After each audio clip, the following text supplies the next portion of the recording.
Hello and welcome. Today we're diving into something that is going to completely flip how you think about the world around you. We're talking about the incredible, and I mean physical, power of sound. Most of the time we experience sound as, pretty passive. It's the music in our headphones, it's the noise of traffic, it's a conversation. It just kind of comes into our ears, our brain figures it out, and that's that. Simple, right? But what if that's just scratching the surface? What if sound isn't just something we perceive, but something that actively does stuff in our reality? What if it's a force with real tangible power? And no, I'm not talking about some kind of metaphor here. I am talking about a force that can literally snuff out a fire, assemble living cells into actual beating heart tissue, and fundamentally change your state of consciousness. So let's dive into the science behind the sound. All right, first up, let's look at the most direct, undeniable evidence: sound as a raw physical force. So let's get right to it. Can a sound wave really put out a fire? Well, as a couple of students at George Mason University found out, the answer is a huge, resounding yes. And what's wild is just how straightforward the physics is. You take some really low bass frequencies, we're talking 30 to 60 hertz, the kind you feel in your chest at a concert, and you pulse them out of fire. Those sound waves create these intense pockets of high and low pressure that literally push the oxygen away from the fuel. And as you know, no oxygen, no fire. They turned roaring combustion into complete stillness using nothing but vibration. Okay, so putting out a small flame is one thing, but what happens when you scale that power way, way up? Now we're going to see how those same principles can shape massive physical structures. This is all about the two faces of resonance. On the one hand, you have the destructive side. You've probably seen that crazy old footage of the Tacoma Narrows Bridge. The wind created a vibration that just happened to match the bridge's own natural frequency, and it amplified itself over and over until the entire steel structure just ripped itself to pieces. But then there's the constructive side. Using the exact same principle, we have acoustic levitation. Scientists can create standing sound waves that can literally suspend tiny objects in mid-air. And this isn't just a party trick. It's being used right now to assemble nanoparticles and even help bones heal faster. And this power isn't just something we humans have figured out. Out in nature, a marine biologist named Steve Simpson discovered that healthy coral reefs have their own unique soundscape. It's like the reef has a song. So what did he do? He put underwater speakers on dying, silent reefs and played the song of a healthy one. And guess what? Young fish started showing up, basically kickstarting the entire ecosystem's recovery. Sound isn't just in the world, it is actively building and rebuilding it. Okay, so from shaping the environment, we're now going to zoom in, like way in, to the microscopic level, to what might be the most mind-bending application of sound yet, using it to build life itself.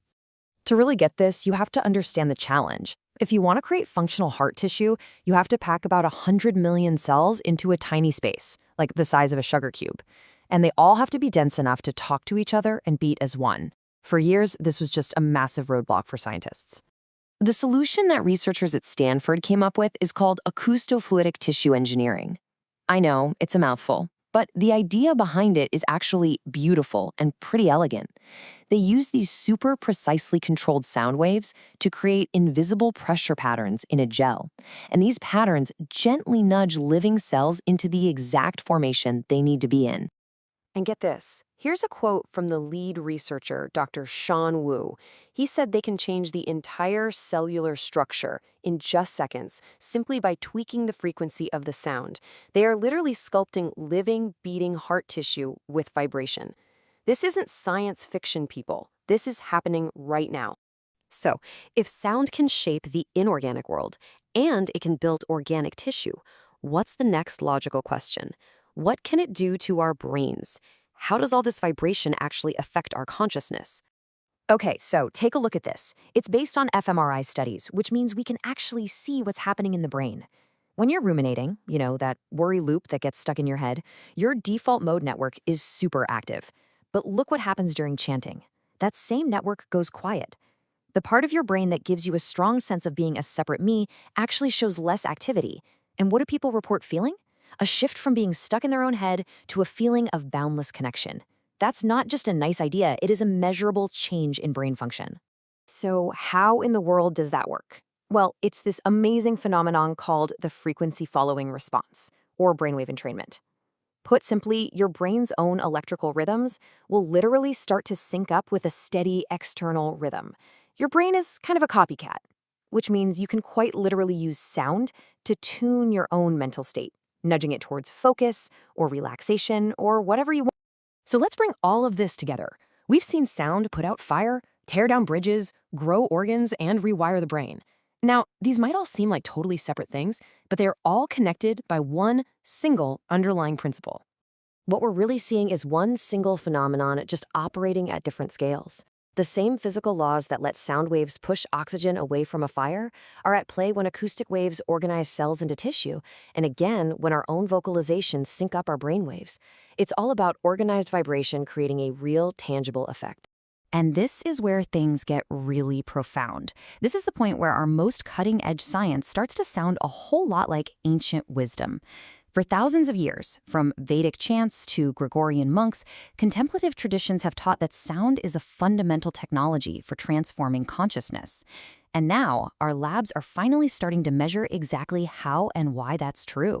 And that brings us to the final and maybe most important question. We've seen what's possible through direct experimentation. So if a simple 60 Hz frequency can bring order to a physical fire, what kind of order could a focused, intentional sound, say 7 syllables chanted with your full attention, bring to the combustion and the chaos inside your own mind? Now that is something worth exploring. Thanks for joining us.